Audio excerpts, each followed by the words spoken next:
गुरुः साक्षात् परब्रह्म तस्मै श्री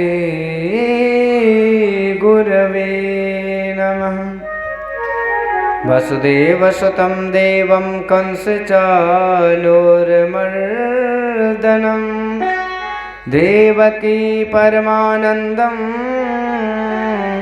कृष्णं वन्दे जगद्गुरुं।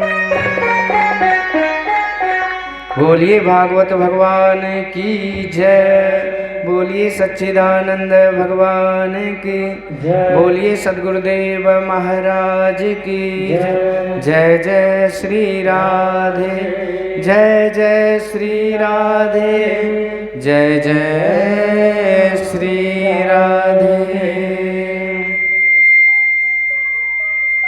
तो आइए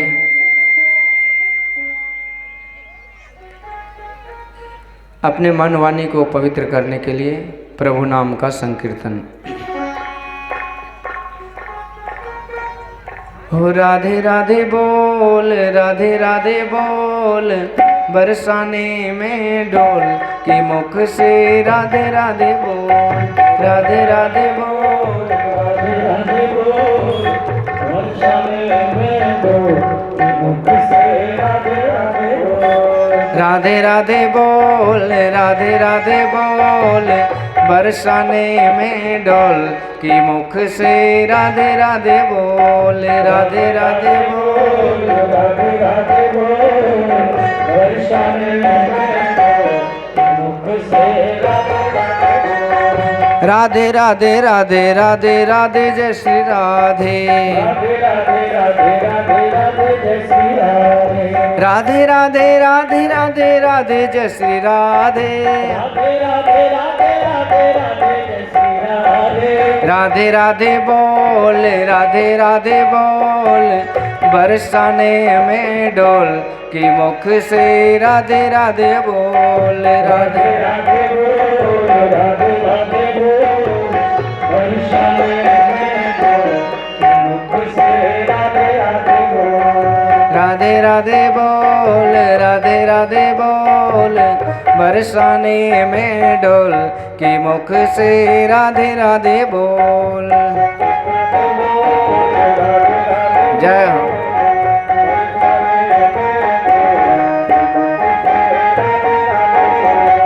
श्री बरसानो धाम रंगीलो, धाम रंगीलो ब्रज धाम रंगीलो, श्री बरसानो धाम रंगीलो, श्री धाम रंगीलो ब्रज धाम रंगीलो, राधे है अनमोल कि मुख से राधे राधे बोल, राधे राधे राधे बोल, राधे राधे बोल, बरसाने में डोल कि मुख से राधे राधे बोल, राधे राधे बोल, राधे राधे बोल, बरसाने में से राधे राधे बोल, बरसाने में डोल कि मुख से राधे राधे बोल, बरसाने राधे राधे बोल। सब कोई मीठी मीठी ताली सेवा करते हुए जय हो।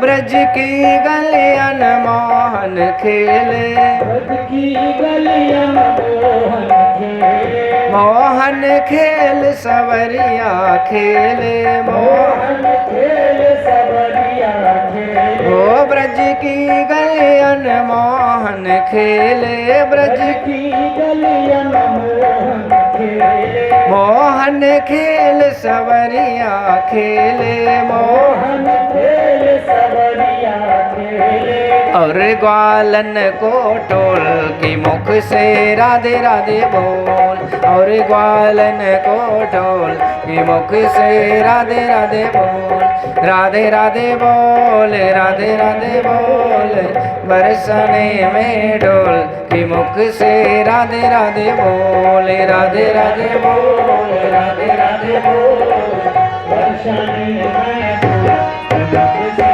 राधे राधे बोल, राधे राधे बोल, राधे राधे बोल, बरसने में डोल की मुख से राधे राधे बोल, राधे राधे राधे राधे राधे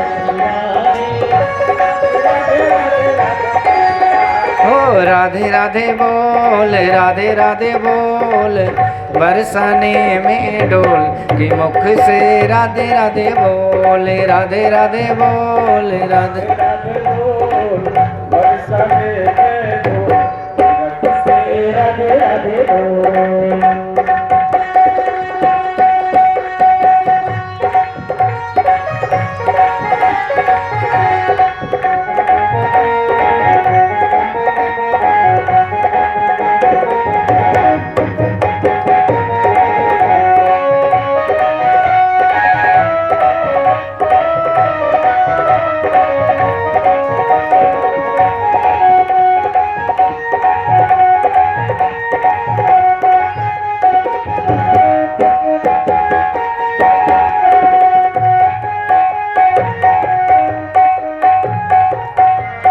हो गहवर बन की लता पतंग में, गहवर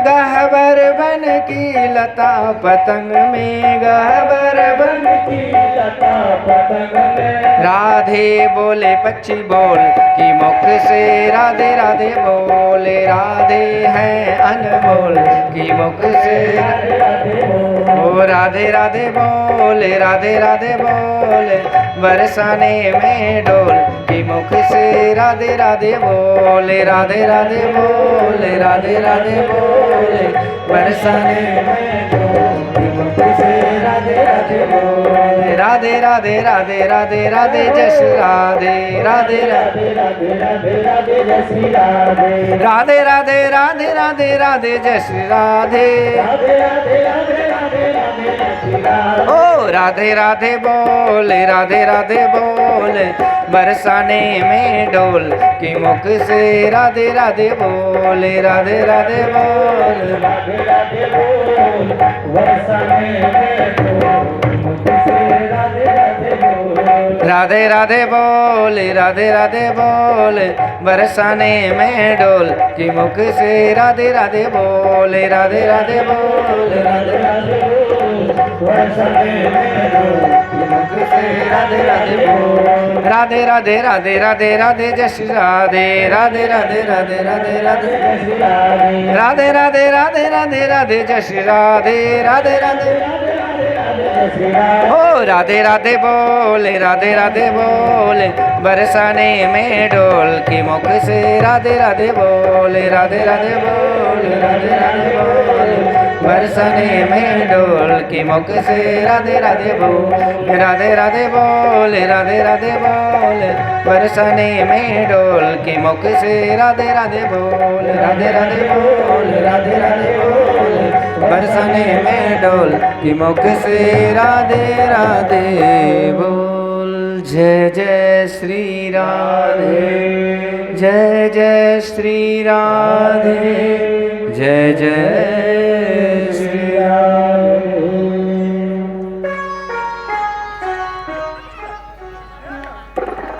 वृंदावन समवन नहीं, नंदगांव समगांव,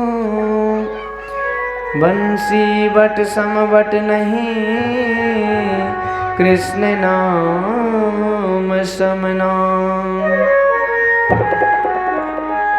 वास भलो वृंदावन में, जहाँ पास बहे यमुना पटरानी। जो जन नहाय के ध्यान धरे, वैकुंठ मिले तिनको रजधानी। बोलिए भागवत भगवान की जय। अनंत करुणा वर्णालय संत सद्गुरु महाराज की माती कृपा से परम मंगलमय श्रीमद् भागवत महापुराण कथा सप्ताह ज्ञान यज्ञ, जो बड़े ही भाव भक्ति श्रद्धा प्रेम के साथ आप तमाम पुण्यात्मा धर्म प्रेमी सज्जनों माता बहनों की उपस्थिति में माँ भगवती के परम पावन सानिध्य में हो रहा है, जिसके मुख्य यजमान के रूप में हमारे माताजी विराजमान हैं। की नाम बोलो? श्रीमती कमला देवी। एक नदी का नाम है कमला मैया, कमला नदी।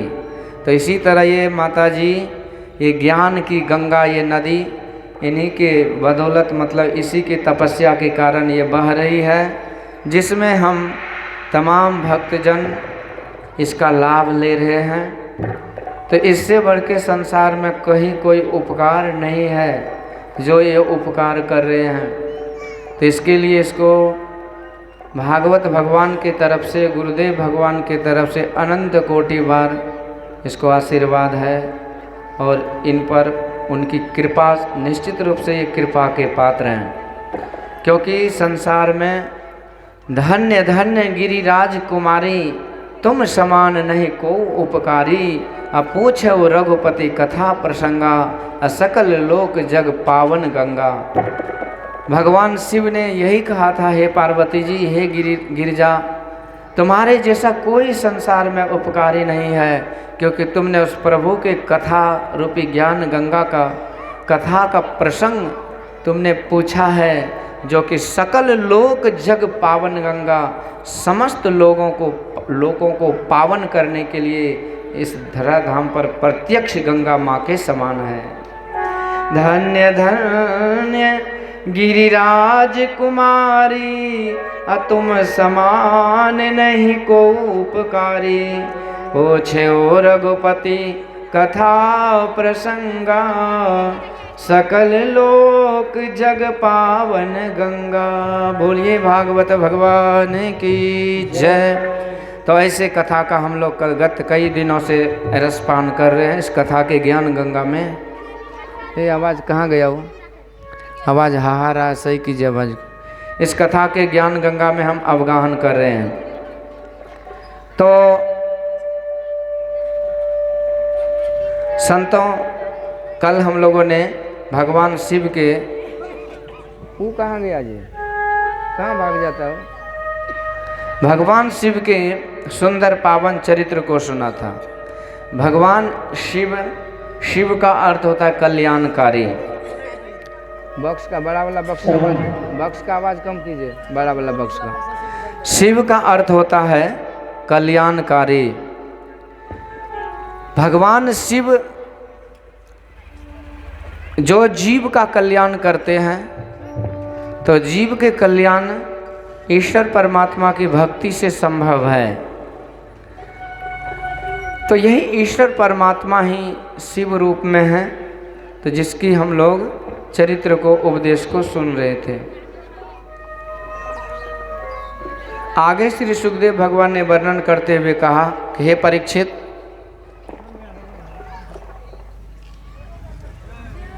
यहाँ बैठने में देह दुखता है, तुरंत उठ के यहाँ से वहाँ भाग जाता है। बड़ा इको को बैलेंस करके रखिए ना, बढ़िया से आवाज़ मीठा बनाइए ना। बोलिए भागवत भगवान की जय। तो इस तरह से भगवान शिव की कथा को हम लोगों ने सुना। भगवान शिव का एक एक जो उपदेश है, वो भगवान शिव की जो एक एक कथा है, वो ज्ञान उपदेश से भरा हुआ है। भगवान शिव देखिए भस्म का लेपन करते हैं। ये क्या हुआ? तो कहते हैं संसार को कि हम लोगों को सबसे प्यारा अपना शरीर होता है। इस शरीर को पोषने पालने के लिए हम लोग सब कुछ करने को तैयार हो जाते हैं। डॉक्टर यदि कहता है कि कलेजी में मांस में विटामिन है, तो हम ये भी नहीं देखते हैं कि जीव को कितना कष्ट होता है उसका मांस लेने में, पर उसको काट करके खून पीना चालू कर देते हैं। क्यों? क्योंकि हमको शरीर से ज़्यादा ममता है, प्रेम है। तो ये शरीर के लिए बढ़िया बढ़िया खाना मिले, बढ़िया बढ़िया सोना मिले, बढ़िया जगह पे रहना मिले, बढ़िया से शरीर को सुविधा मिले, एसी मिले, तो उसके लिए गाड़ी बंगला कार मकान दुकान ये सारा कुछ जो सेंटर्ड है वो है, फोकस्ड है, वो केवल शरीर के लिए है। इस शरीर के सुख के लिए ही हम तमाम कामों को करते हैं। यही भगवान शिव कहते हैं कि भैया ये शरीर जब जल जाएगा तो एक मुट्ठी खाक रहेगा और कुछ नहीं रहेगा। इसीलिए वो राख को भगवान लपेटते हैं। जादिन मन पंछी उड़ जाइए, तादिन तेरे तन तरवर के सवय पात झर जाइए। कहाँ वह नैन कहाँ वह शोभा, कह रंग रूप देखिए। जिन लोगन सो नेह करत हो सो तो ही देख घिनइए। जा दिन मन पंछी उड़ जाइए। जिस दिन आत्मा विदा हो जाता है शरीर से, ये मन रूपी पंछी, उस दिन कितनों शरीर सुंदर रहो उसका कोई सुंदरता का कोई महत्व नहीं रहता है। घर वाले कहते जल्दी इसको श्मशान घाट ले जाओ, नहीं तो भूत बन करके घर को उजाड़ देगा। घर के कहत सवेरे कार हो, भूत होए घर खइए। आज हो मूड करो सत्संगति, संतन में कुछ पहिए। जा दिन मन पंछी उड़ जाइए। तो जिस दिन मन पंछी चला जाता है उस दिन शरीर का कोई महत्व नहीं रह जाता है। ये शरीर का कोई, अभी तक हम लोग जितना खाए हैं बादाम, जितना हलवा पूड़ी खाए हैं, चावल रोटी दूध पिए हैं, सबको इकट्ठा किया रहता तो कई ड्राम हो जाता। और उतना ड्राम जो हम लोग खा लिए हैं, एक दिन जब ये शरीर जल जाता तो एक मुट्ठी राख रहता है, सब ड्राम किसी काम का नहीं रहता है। एक बार भगवान शिव ध्यान में लीन थे और उधर से मुर्दा जा रहा था। मुर्दा को लेकर के श्मशान ले जा रहे थे लोग, रोते जा रहे थे और बोलते भी जा रहे थे क्या कि राम नाम सत है सबका यही गत है, राम नाम सत है सबका यही गत है। रो भी रहे हैं, बोलते भी जा रहे हैं। ऐसे होता है ना जब कोई मरते हैं तो। भगवान शिव की समाधि खुल गई। सोचने लगा इतना सुंदर नाम इस कलयुग में कैसे सुनने को मिल रहा है। ये तो बड़ा आश्चर्य की बात हो गई। ये खरहे के माथे पर सिंह, ये हिमालय से बर्फ आग की गोला और ज्वालामुखी से हिमालय जैसा ठंडक, ये कैसे संभव है। कलयुग में तो लोगों को सब कुछ सत्य सूझता है, राम नाम ही झूठ सूझता है। सब कुछ सत्य है, सब कुछ के लिए तैयार है, पर राम नाम झूठ है, इसके लिए इसको फुर्सत नहीं है। पर ये कहाँ से आवाज़ आ रही है भाई राम नाम सत्य है। ये हमारे प्रभु का नाम इतना प्रेम से इतना भाव से बोला जा रहा है, चलो चल करके प्रभु नाम संकीर्तन में भाग लेते हैं। भगवान भागे भागे आ गए भाग लेने। तो देखा सबके सब बड़े भाव से कह रहे राम नाम सत है सबका यही गत है, सबका यही गत है, राम नाम सत है। अब रो भी रहे क्योंकि नाना मरा है। अगर दादी मरा होगा या बापे कोई अब मरा है तो रोना तो पड़ता। कितना आदमी को नहीं हो रोना आता है तो कुछ मियों मियों करना तो पड़ेगा, क्योंकि लोग कहेंगे कि देखो रोया भी नहीं। पर बाकी रोते भी हैं तो रोते भी जा रहे हैं राम नाम सत है, राम नाम सत है बार बार बोल रहे हैं। अब ये सुन करके भगवान भी नाच रहे हैं, डमरू बजा रहे हैं, साथ में राम नाम राम राम राम जप रहे हैं, आनंद हो रहा है। देखिए जितना लाभ बोलने में उतना ही लाभ सुनने में ही है। तो कहिए बोलने से ज़्यादा सुनने में लाभ है। तो इसलिए आज भगवान शिव सुन रहे हैं। भगवान शिव एक नंबर के योगेश्वर हैं, वो सबसे बड़े वक्ता भी हैं। माँ पार्वती को सुनाए थे कथा, रचि महेश निज मानस राखा, अपाय सुसमय उमासन भाखा। मानस में मन के अंदर भगवान के चरित्र को चित्रण करके रखा, इसलिए रामचरित मानस हो गया नाम। रामचरित मानस यही नामा, सुनत श्रवण पाइये विश्रामा। सुनने मात्र से कान में ये मन को विश्राम देता है। ये है रामचरितमानस। क्यों? क्योंकि इसके रचयिता रचि महेश साक्षात भगवान ने इसकी रचना की है। इसीलिए रामायण जो था उस पर भगवान का ही सिग्नेचर है, सत्यम शिवम सुंदरम।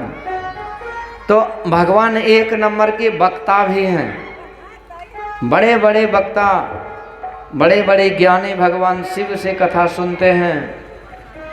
एक बार ब्रह्मा जी भी भगवान शिव के पास आए थे और निवेदन किए, सरकार लोग ज्ञान को योग को, कोई योग को कोई ज्ञान को बतलाते हैं श्रेष्ठ, पर आपका क्या मत है? योगहीनम कथम ज्ञानम मोक्षदम भवति अभो योगोपि ज्ञानहीनस्तु न क्षमो मोक्ष कर्मणि। तब भगवान ने उपदेश दिया था। कहने का मतलब कि भगवान जितने बड़े वक्ता हैं उतने बड़े श्रोता भी हैं। हकीकत में वक्ता वही हो सकते हैं जिनको श्रोता बनने की क्षमता है। तो इस तरह से भगवान शिव बहुत बड़े वक्ता और कथा सुनते हैं, तो सुनने वाले सुनाने वाले दोनों को लाभ होता है। तो भगवान शिव आज राम नाम सत है ये सुनते हुए जा रहे थे। मुर्दा को श्मशान ले जाया गया, वहाँ जला दिया गया और इसके बाद सबकी बोलती बंद हो गई। इसके बाद कोई राम नाम सत नहीं बोल रहा है। तो भगवान जा कर के पूछते कि भाई अब तुम लोगों को क्या हो गया, अब भी तो बोलो। कहते अब खेला खत्म हो गया, क्योंकि अब मुर्दा कोई है ही नहीं तो राम नाम सत कैसे बोलेंगे। तो भगवान कहते अच्छा तो मुर्दा के कारण ही तो लोग राम नाम सत बोल रहे थे। कहते तो और क्या, जिंदा के लिए थोड़े बोला जाता है।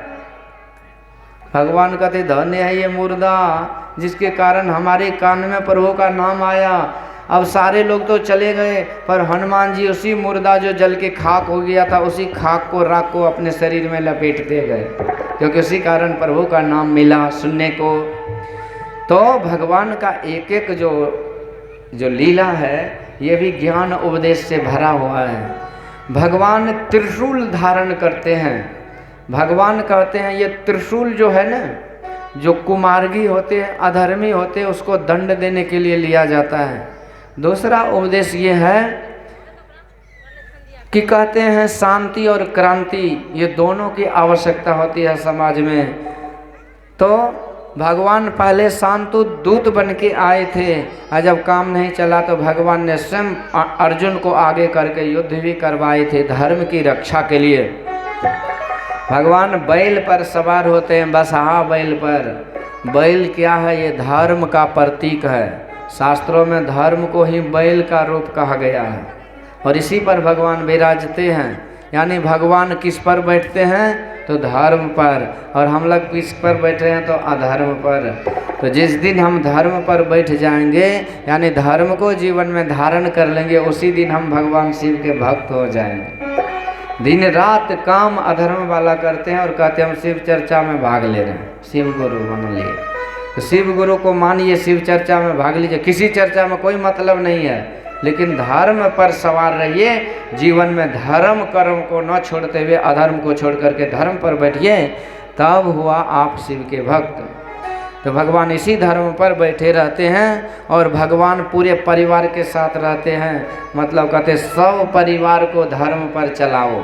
ये नहीं कि अकेले धर्मात्मा बन गए अब बाकी सबको तो कहते कि उससे हमको क्या मतलब है। लो, तो आपका परिवार है तो मतलब किसको होगा? परिवार का दायित्व जो गांव समाज के बड़े बुजुर्ग होते हैं, मतलब जो सीनियर होते हैं, श्रेष्ठ होते हैं, अभिभावक होते हैं, उसका दायित्व होता है सबको संभाल करके रखना। और यदि वो सबको संभाल करके नहीं रखते हैं तो सारा दोष उसी के ऊपर दिया जाता है।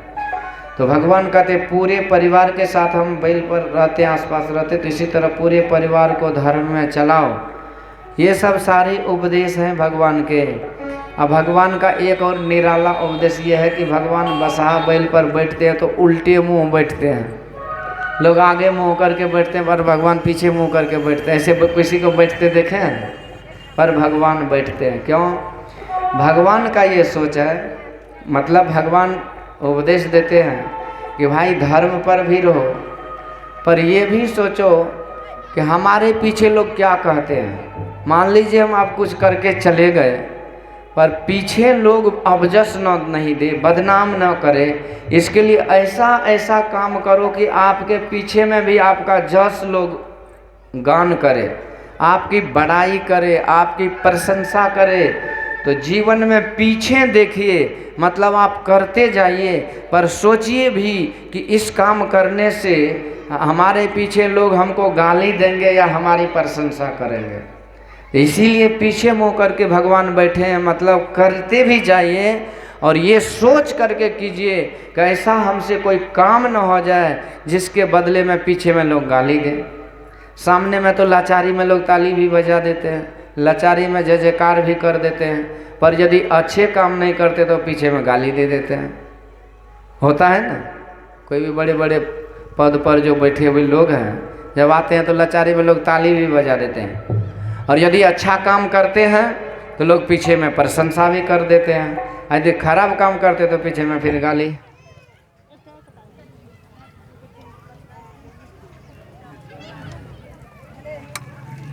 पानी खोलता है इधर से, ये पानी इधर से वहां देगा, इधर पानी आता है।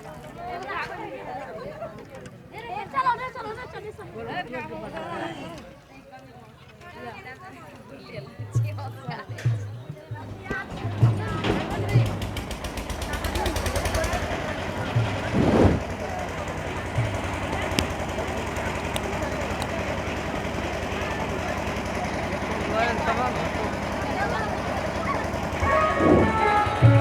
भोली आनंद कंद भगवान की जय। तो पीछे में भी विचार करके जो करते रहते हैं तो उसकी कीर्ति सदैव बनी रहती है।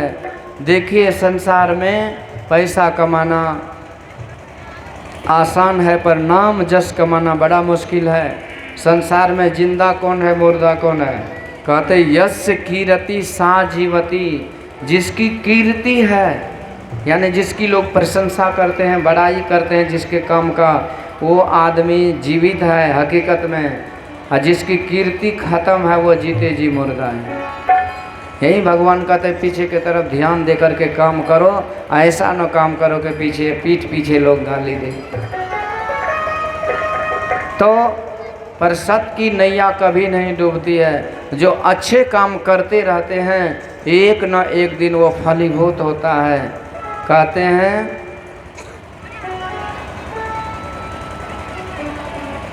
कारज धीरे होत है काहे होत अधीर, माली सींचे 100 घड़ा ऋतु आए फल दे। तो कहते हैं कि माली का काम क्या है कि उस गाछ में पानी डालते रहिए, उसकी सेवा करते रहिए, पर धैर्य रखिए, क्योंकि जब समय आता है तब फल लगता है। आप चाहिएगा कि आज ही हम 10 बाल्टी पानी दे दिए और अभी फल देना चाहिए, तो होगा? उस समय पर ही होता है। रहीमन चुप होए बैठिए देख दिनन की फेर, और नीके जिन दिन जब अइहे तो लगत बनत न लगी है देर। अच्छा दिन आता है तो सब काम अच्छा हो जाता है। तो अच्छे करने वाली की अच्छाई निश्चित है। भगवान कृष्ण कहते अर्जुन कर्मण्येवाधिकारस्ते मा फलेषु कदाचन, तुम कर्म करो, कर्म पर तुम्हारा अधिकार है, पर फल की इच्छा छोड़ दो। फल मेरे ऊपर छोड़ दो, मैं तुम्हें फल जरूर दूंगा। बोलिए भागवत भगवान की जय। ऐसे भगवान शिव के चरित्र को हम लोगों ने सुना था बड़े सुंदर तरीके से। अब सुखदेव भगवान वर्णन करते हैं। थोड़ा थोड़ा छोटा बक्स करना, घुमा कर मीठा आवाज करो तो घर पे आवाज। सुखदेव भगवान वर्णन करते हैं परीक्षित। अब जो है ठीक सीटी लगा, थोड़ा कम कर दीजिए। अब मैं तुम्हें मनु महाराज की जो तीसरी बेटी है प्रसूति महारानी, उसका प्रसंग सुनाया। अब कहते मैं मनु के पुत्रों का वंशावली सुनाता हूँ। 2 पुत्र हुए, प्रियव्रत और उत्तानपाद। राजा प्रियव्रत और उत्तानपाद। तो उत्तानपाद राजा जो थे उनकी 2 रानियाँ थी, सुनीति और सुरुचि। बड़ी रानी सुनीति और छोटी रानी का नाम सुरुचि था। राजा बड़ी रानी को छोड़ करके छोटी रानी के पीछे लगा रहा। बड़ी रानी रोती रहती थी, दुखी रहती थी, उसको देखता भी नहीं था। तो पहले के राजा लोगों का ये स्वभाव था, रानी पे रानी बढ़ाते जाते थे। तो वो रानी बेचारी बड़ी दुखी थी। सुनीति का बेटा था ध्रुव और सुरुचि का बेटा था उत्तम। ये दो बेटा दो रानियों से। पर ध्रुव बेचारा अलग थलग रहता था जहाँ तहाँ, पर ये उत्तम जो था ये तो राजा के गोद में ही बैठा रहता था। एक दिन ध्रुव कुछ बच्चों के साथ खेल रहा था, तो बच्चे कहते, ध्रुव तुम्हें पता है कि तुम्हारा जो पिताजी है वो बहुत बड़े राजा हैं? ध्रुव कहते, मुझे तो पता नहीं। तो चलो मैं तुम्हें तुम्हारे पिताजी से मिला देता हूँ। बच्चों ने ध्रुव जी का हाथ पकड़ के ले आए, राज दरबार में इशारा किए, देखो सबसे ऊंचे सिंहासन पर जो बैठा हुआ है तुम्हारे पिताजी। ध्रुव को तो लगा, छोटा वाला बक्स को सही कीजिए, आवाज़ कम कीजिए। ध्रुव को लगा, बेस कम कीजिए। ध्रुव को लगा कि मैं जैसे कोई भिखारी को करोड़ों का संपत्ति मिल गया हो। ऐसे ध्रुव को लगा कि आश्चर्य हो गया कि मेरा पिताजी और ये राजा। खुशी से तो खिल गया, इतना दिन तक मुरझाया हुआ था, पर आज जब पता चला कि हमारे पिताजी राजा हैं तो दौड़ करके गए और पिता के गोद में बैठ गए। बच्चा को अपना पराया नहीं सूझता है, मान अपमान कुछ नहीं, जो उसके दिमाग में बैठ गया वो कर लेते हैं। तो दौड़े दौड़े गए और पिताजी के गोद में बैठ गए। पिताजी को भी लगा कि बेचारा बेटा तो मेरा ही है, आज आया है मेरे पास। प्यार दुलार बरसाने लगे, धूल कन में लपेटे ध्रुव जी को हृदय से लगा ली, उनके पिताजी हाथ से पीठ को सहलाने लगे। ध्रुव जी को लगा कि मुझे दुनिया का सब कुछ मिल गया, आज सुखी हो गया ध्रुव। पिता को भी सुख लगा। पर ध्रुव जी की सौतेली माँ वहीं बैठी थी बगल में। अब उसको इतना जलन हुआ, इतनी गुस्सा हुई, आंखें लाल तमतमा गई गुस्सा से, शरीर कांपने लगा। खुदक गई, कूद पड़ी सिंहासन से उसकी माँ, सौतेली माँ, और दौड़ करके गई राजा के पास। और ध्रुव जो बैठा था, चिपका हुआ था उसके पिता के गोद में, तो उसके हाथ को पकड़ के झमारते हुए खींच करके बाहर आगे पर गिरा दी। ध्रुव जी बच्चा था, मासूम हृदय था, रोने लगा, फूट फूट कर रोने लगा। और उसी के ऊपर गुस्सा झाड़ने लगी है सुनीति। कहते, हे ध्रुव, भले ही तू राजा का बेटा है तो क्या हो गया, तुम्हारा जन्म मेरे पेट से तो नहीं हुआ है ना, इसलिए दुर्लभ थे मनोरथा, या तुम्हारा मनोरथ दुर्लभ है, तुम कभी इस सिंहासन पे नहीं बैठ सकता। ध्रुव जी रोने लगे, माँ मैंने गलती से एक बार तो बैठा, पर मेरा भाई उत्तम तो बार बार बैठता है, रोज बैठता है, तू तो कभी उस पर नहीं गुस्साती थी, पर मैं अपने पिता की गोद में एक बार बैठ गया तो इस तरह तुम मुझे गाली दे रहे हो, डांट रही हो, गिरा रही हो, भरी सभा में अपमानित कर रही हो। सुनीति कहते, सुरुचि कहते, सुन बेटा, तो मेरे बेटे की बराबरी तो गलती से भी मत करना, क्योंकि उसको मैंने जन्म दिया है, उसको अधिकार है, उसका जन्म जात अधिकार है ये सिंहासन पर बैठने का। और तुम, अरे तुम तो मेरे सौत का बेटा हो, उस सौत को तो कभी नसीब नहीं है यहाँ आने का, तो तू कहाँ से बैठ जाएगा बेटा। इसलिए दुर्लभ थे मनोरथा, या तुम्हारा मनोरथ दुर्लभ है, कभी मेरे बेटे की बराबरी मत करना। नन्हा सा बालक ध्रुव रोने लगा। ऐसी कटु वचन सुन सुन करके, अपमानित वचनों को सुन प्रलाप करने लगा।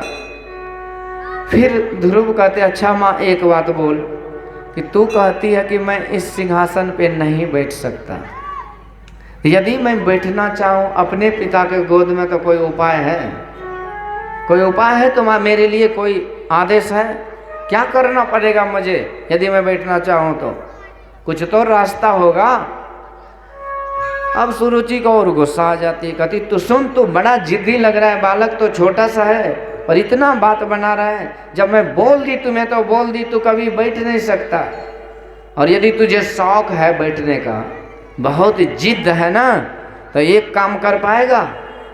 ध्रुव कहते, माँ बोलो। यदि मैं इतना अपमानित हो गया तो मैं इस अपमान के बदले में कुछ भी करने को तैयार हूँ। बोलो मुझे क्या करना चाहिए? सुरुचि कहते सुन बेटा, यदि तू इस पिता के गोद में बैठना चाहता है तो एक रास्ता है। क्या है माँ? तो तपसाराध्य पुरुषम तस्यैवानुग्रहेण मे गर्भे तम साधयात्मानं यदिच्छसि नृपासनम। उस परम पिता परमात्मा की आराधना करो, उनकी उपासना करो, उनकी तपस्या करो, जंगल जाओ और तपस्या करके मरो और फिर जन्म लो, मेरा बेटा बनो। और जब तुम मेरा बेटा बन के आओगे तब तुम्हें ये राजा का सिंहासन मिलेगा। ध्रुव जी का तो गला सूख गया, उदास हो गया। ऐसी कठोर वाणी, ऐसा दुर्लभ शर्त, रोते रोते ध्रुव वहां से चल पड़े। पर उसकी माँ बेचारी, जब अपनी माँ के पास आते हैं ध्रुव, उसकी माँ तो सब दिन रोती रहती थी। अब बेटा को जब रोता हुआ देखती है तो उसकी माँ और टूट जाती है, दौड़ के आती है, बेटा तुम्हारा किसने अपमान किया, तो क्यों रो रहे हो, क्या हो गया तुम्हें? ध्रुव जी कुछ नहीं बोल पाते। अब वो सभा की घटना जब याद करते हैं तो ध्रुव जी का गला रुंध जाता, आवाज ही मुंह से नहीं निकल पा रही। सुनीति माँ बार बार पूछती है कि बेटा बताओ किसने तुम्हारा अपमान किया, किसने अनादर किया? कुछ नहीं बोला। पर जो बच्चे थे साथ में, जो घटना को देख रहा था, उनसे जब पूछा तो बच्चे दिल के सच्चे सब कुछ सुना दे। अब सारी बातों को जानकर वो सुनीति माँ का खिलता हुआ मुखमंडल मुरझा गया। शोकाग्नि नाम दावलते बवाला, जैसे अग्नि की ज्वालाओं से लता मुरझा जाती है, ऐसे सुनीति माँ का मुखमंडल मुरझा गया। और कहती बेटा तुम्हें रोना धोना नहीं चाहिए, तुम्हें दुख नहीं मानना चाहिए। अरे अपनी माँ से ज़्यादा प्यारी सौतेली माँ होती है। यदि उन्होंने कुछ कह दिया तो छोटी छोटी बातों को अपने मन में नहीं लाना चाहिए। ध्रुव जी कहती माँ उन्होंने केवल डांटा नहीं है, उन्होंने मुझे गाली दी और तुम्हें भी अभागिन कहा। तो बोलो मैं इतना अपमान कब तक सहूं, क्यों सहूं? क्या कारण है कि मुझे मेरे पिता के गोद से उन्होंने उतार दिया? तुमने मुझे पिता के बारे में आज तक क्यों नहीं बताया? सुनीति कहते सुन बेटा, तुम्हें उसे पिता मत कहो, क्योंकि वो मुझे अपनी पत्नी नहीं मानती, वो तो मेरा त्याग कर दिया है। तो यदि मुझे अभागिन कहा तुम्हारी वो सौतीली माँ ने, तो कुछ भी गलत नहीं कहा, क्योंकि मैं तो अभागिन हूँ, अभागिन ही हूँ। देख बेटा, आज तक तुमने कितनी बार मुझसे अपने पिता का परिचय पूछता रहा, मैंने कभी नहीं बताई, पर तुम्हारी सौतीली माँ ने कितना सुंदर परिचय दिया। उन्होंने तो इस पिता की छोड़, वो तो सबों के पिता, उस परम पिता का परिचय करा दिया बेटा। जो उस परम पिता के गोद में बैठ जाएगा ना, तो जीवन में कभी नहीं उतरेगा। इस जन्म क्या किसी जन्म में नहीं उतरेगा। वो सदा सदा के लिए अजर अमर अविनाशी परम पिता के गोद में बैठकर सदा सदा के लिए उस सिंहासन का सुख भोगेगा। इसलिए माँ मंगलम तात परे सुमंस्था भुंक्ते जनो यत् पर दुख दस्तक। इसलिए बेटा तो किसी का मंगल मत कर, तो वही काम कर जो तुम्हारी सौतेली माँ ने तुम्हारे लिए आदेश दिया है। तो उसी पिता के खोज में जा। ये अवसर है तुम्हारे लिए कि तू अपनी माता के आदेश का पालन कर। सुनो जननी सोई सुत बड़ भागी, अजय पितु मात बचन अनुरागी। अरे तो भगवान भी अपने माता पिता के आदेश को धारण करके जंगलों को गए थे बेटा, इसीलिए तू भी उसी जंगल के रास्ते पर चला जा, क्योंकि कुछ पाने के लिए कुछ खोना पड़ता है। बिना तप का, बिना साधना किए, बिना भीड़ का कोई खीर नहीं बन के तैयार होता। इसलिए जा बेटा, तो जंगल के दुखों को सह और उस परम पिता की खोज कर, और विश्वास रख कि जब तू उसे खोजने निकलेगा तो तुम्हारा पैर डगमगाना नहीं चाहिए। ये मेरा आदेश है कि तू चलते रहना, मुड़ करके मत देखना, क्योंकि वो कांटों के रास्ते पर चल करके ही फूल पुष्प की प्राप्ति होती है। इसलिए जब तक समुद्र मंथन नहीं होता है, समुद्र मंथन होता है तो पहले विष प्रकट होता है, और विष को पान करने की क्षमता हो तब उसे अमृत नसीब होता है। इसलिए बेटा तो जा, चला जा। अब नन्हा सा बालक है 5 वर्ष की अवस्था में, और उसकी माँ बार बार कहती कि बेटा चला जा। ध्रुव जी को लगा कि मेरी माँ का आदेश यदि है तो मैं इसे नहीं टाल सकता, मैं ज़रूर जाऊँगा। कहती ठीक है माँ, मैं जा रहा हूँ, पर तू मुझे बता कि वो परमपिता कहाँ मिलेगा, वो कहाँ रहते हैं, किस स्थान पर हैं, कैसे पुकारेंगे, किस तरह वो हमको दर्शन देंगे, जल्दी से बता। मैं इस पिता के गोद में अपमानित होकर के देख लिया, अब मैं वो परम पिता के गोद में भी बैठना चाहता हूँ, वहाँ भी बैठ के देखूंगा कि वहाँ क्या होता है। कैसा साहसी था। यही कहते हैं लक फेवर्स द ब्रेव, साहसी को लक साथ देता है, भाग्य साथ देता है। आज ध्रुव जी 5 वर्ष की अवस्था में संकल्पित होकर के माता जी से पूछ रहे, बताओ वो परम पिता कहाँ मिलेंगे, कैसे हैं। तब सुनीति माँ समझाने लगी, बेटा वो परम पिता के लिए कोई स्पेशल जगह नहीं है। हरि व्यापक सर्वत्र समाना, प्रेम ते प्रगट होई मैं जाना। हरि व्यापक सर्वत्र समाना, प्रेम ते प्रगट होई मैं जाना। हो हरि व्यापक सर्वत्र समाना, प्रेम ते प्रगट होई मैं जाना। हरि व्यापक सर्वत्र समाना, प्रेम ते प्रगट होई मैं जाना। मंगल भवन अमंगल हारी, द्रवौ सो दशरथ अजिर बिहारी। मंगल भवन मंगल हारी, द्रवौ सो दशरथ अजिर बिहारी। हरि व्यापक सर्वत्र समाना, प्रेम ते प्रगट होई मैं जाना। हरि व्यापक सर्वत्र समाना, प्रेम ते प्रगट होई मैं जाना। उमा कहो निज अनुभव अपना, सत हरि भजन जगत सब सपना। उमा कहे अनुभव अपना, सत्य हरि भजन जगत सब